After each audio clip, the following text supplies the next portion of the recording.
Hi, welcome back to St Blazey Model World.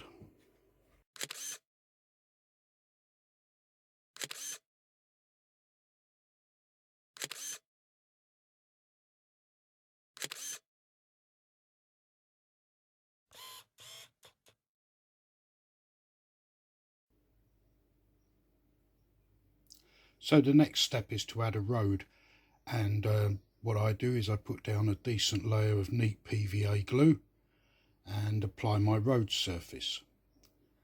I use the same ballast for my road surface that I used on the railway track. You can buy printed road, but to be honest, for me it never really cuts the mustard. So on top of this PVA I will simply scatter my ballast and then remove the excess when it's dry. Like a lot of my scenics, where I can, I use a tea strainer, and that gives me a nice fine even distribution over the area that I want to apply the scenic to. So that's the ballast applied to my road area. We'll just wait for this to dry and then we'll move on. While we're waiting for this to dry, I'll just show you this small grass area that I've applied to Brian, and the same technique that I used just now for the road. Some PVA, scatter into the tea strainer, sprinkle over the area, wait for it to dry and then remove the excess. So now we've got our road in place, it's time to add a little bit more scenery, and I thought we'd have a little bit of a cliff, and that started with the usual way of doing things for me, which is gluing some polystyrene together. There are other products you can use, but polystyrene readily available to me thanks to my wife's internet shopping. So here we go. Now the next few minutes is a bit like watching paint dry, to be quite honest. So here's something much more interesting.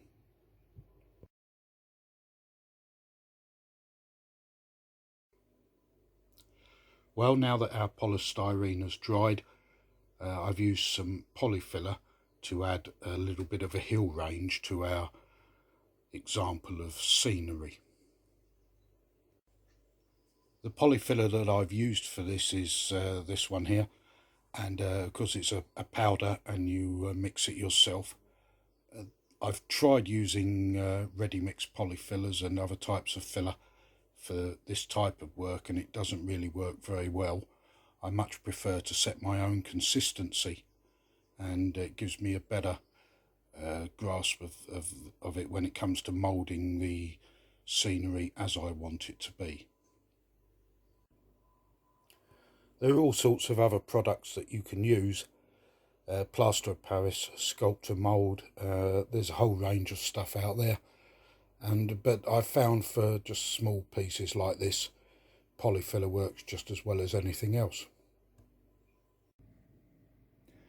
So now it's time to apply some colour to our hill range. I start by mixing up a Tamiya acrylic flesh colour, and it's watered down quite considerably. I would say at least 2/3 water to 1/3 paint, if not more. And the reason for that is that when I start dropping it onto the hill, I want it to find its own way down. Now at this stage, it doesn't really matter how much of this flesh colour I put on. It's the lightest colour that will go onto here, and of course everything else is going to cover up any excessive amount of the flesh colour. So the next stage of making my hill scene is that I've repeated the same process that we just saw with a brown colour. Can't remember what it was, doesn't matter. It's heavily diluted, same principle, allow it to run over, and yeah, doesn't look too good at the minute, but what you really need as a modeller is a degree of confidence in yourself to make it come good, and you'll see very shortly how this works. Okay, so now we've started to apply some darker colour to our rock face. This particular one is another Tamiya paint, NATO Black. I'll run through all the paint at the end. Again, it's heavily diluted. And of course, if you feel that you've overdone it with the flesh area painting or the lighter tones, this is where you can actually do something about it. I have to say my view on this is exactly the same as any other type of scenic work. It's what it looks like from 3 or 4 feet away that matters to me, because usually that's how it will be viewed. And although close filming might show up small areas where you think it really could have been a bit better, once we get to sort of looking at it from even a foot away, it starts to become reality. Now, whilst I'm using this diluted black paint, it's a good time to address the road. And all I do is use the same dilution, just pop it on, just let it run, let it find its own way. Because with printed roads, I said earlier, I didn't really think a great deal of them. The colour tends to be uniform, but if you ever stop to look at a road, it very rarely is. There are patches where there are divots and potholes, other areas that have been repaired, other areas that are worn quicker than other areas of a road. And so I just like to use something like this just to add a little bit of variation. And I think it gives it a little bit more realism. And that's particularly true if it's an unmade, or an unmanned rather, unadopted road that is just a sort of lane, or as in this case, maybe an access to a goods yard. And it's a good time to apply the same technique to our areas around our track. It can be quite subtle. You really don't have to do a lot here. We're just creating areas of interest. Put a bit over that grass as well, just a smidgen. Don't want to go too mad. There we go. And once that's settled in, that'll look quite good. And it gives you the impression that the area that you're looking at is not really sort of man-made, as it were, has a bit more of a natural feel and a natural flow to it. And just treat the top of these bushes as well, just a little bit. And although while it's in its fresh state here, it might look a bit aggressive, once that's settled down, it really will look quite realistic.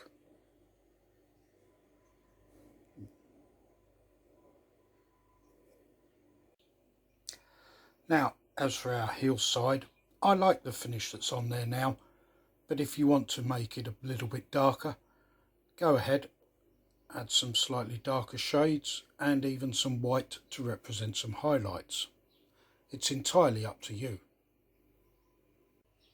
The next thing to do is to introduce some greenery. So there we are. That's our cliff area now with our scenics applied. We've got some green on there, a few bushes, and I like it. Now, if you feel that the scenic that you've applied is slightly all one tone, or you think that it needs altering slightly, one thing I like to do is give it a very light dusting with something like Rail Match Sleeper Grime, especially when the scenics are in close proximity to a railway line such as here. So with that applied, let's see the difference. Here is an untreated area, and as we move along we can see just very subtle changes of colour achieved by holding the spray can of Rail Match Sleeper Grime just about a foot away and giving it a light spray. Now, with all this scenic work, and especially something like a hillside, I cannot stress enough, please do not overthink it. It will come good in the end, and what you need to develop as a modeller is a degree of confidence that you know you can produce something that looks realistic. And I think we've achieved that. So as we come to the end of this project, just a small bit of detail. The wiring obviously is two separate tracks, wired up separately, the double O gauge and the N gauge. The wires are joined directly to the rails, drop down under the baseboard, and they come out there through the side. They go straight onto a controller. And you can see here the buffers. Now these two buffers are straight out of the packet. A couple of easy does it buffers, both by Peco. Again, obviously one double O gauge on the far side, and the nearest one to us is N gauge. Before I give you a final run along this piece of scenery, I think it's worth just spending a minute looking at the buffers. Here they are straight out of the packet, and here they are given a little bit of reworking with some brown paint. The N gauge one doesn't have the buffer painted in white paint, so I've applied that, and I've just put a little bit of shading onto the coal area on both buffers. Let's do a little bit of polystyrene or something there. We'll get rid of that shortly, but there we are. So there are the buffers, scenic applied, scenic not applied. So what else did we use on this project? Well, in terms of paint, there were only 3 colours used. My bog standard ready mixed craft shop paint. That's the Reeves, and it's burnt umber, this one. That went onto the baseboard and onto the hillside in diluted form. And also on the hillside I used 2 Tamiya acrylic paints, both diluted, XF69, just get the camera focused, XF69, that's NATO black, and XF15, which is a flesh colour. So what else did we use? Well, Rail Match Sleeper Grime, that's in a spray can. I have tubs as well, but I used a spray for this. That's an enamel paint. Please remember, plenty of ventilation when you're spraying the aerosol, especially if it's a confined area. The hillside was constructed with polystyrene and then worked over with some polyfiller. This particular one, Polycell. Dry, mix it yourself, choose your own consistency. As for the ballast, I used this one, Easy Ballast Mix Granite, extra fine. I bought this on the internet, but I cannot remember where. But I used, and it's an N gauge ballast by the way, but I used it for both tracks. The sand that I applied to the sides of the tracks and in between the tracks, if you're thinking that's the best artificial sand you've ever seen, you'd be dead right. It's real sand. I'm lucky enough to live in Cornwall. We've got tons of the stuff here. A couple of teaspoons was more than enough for this particular project. The greenery, well, the grass is a mixed blend actually. I just put a number of different scatters together into this tub, mix them up until I feel it looks right. Applied, of course, with my trusty tea strainer. The track on this occasion was glued down, and again, Arts and Crafts Shop bog standard PVA glue. And what else? Sorry, it's bushes. That's the bushes just there. And again, these are N gauge bushes. I used used them all over this particular project. And bushes olive green. Not sure who made these, I can't remember. No idea. No idea. There we are, but you probably recognise the packet. You'll see them in model shops everywhere. So they were the, oh there we are, Woodland Scenics.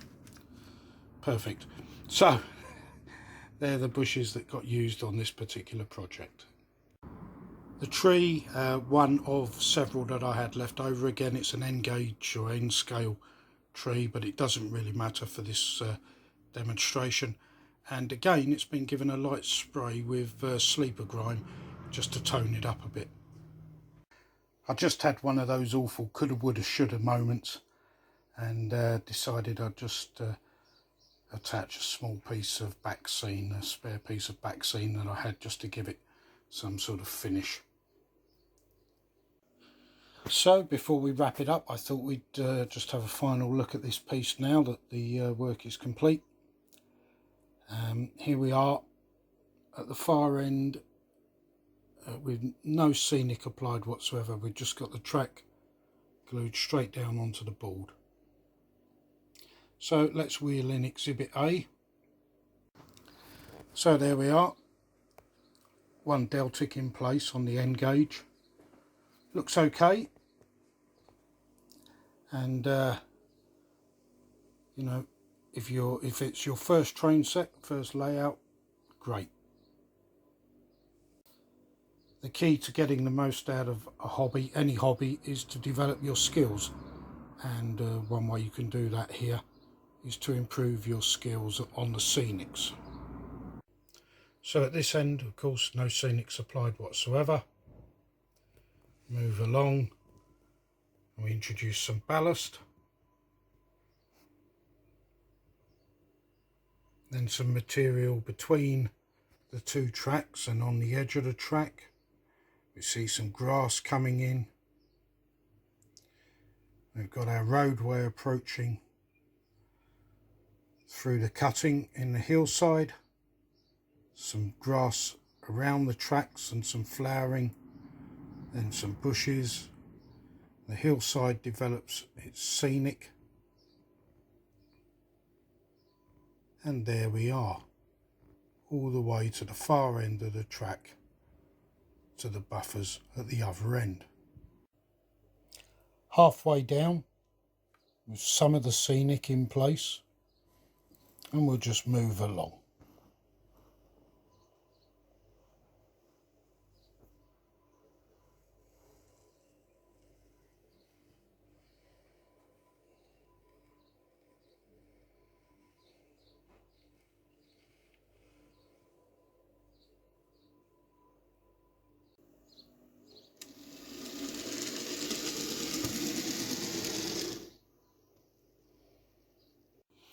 What else could you do, might you do? Well, you might add one or two figures. Of course, normally you'd only have one gauge of track in play at once. You might add some buildings or some vehicles.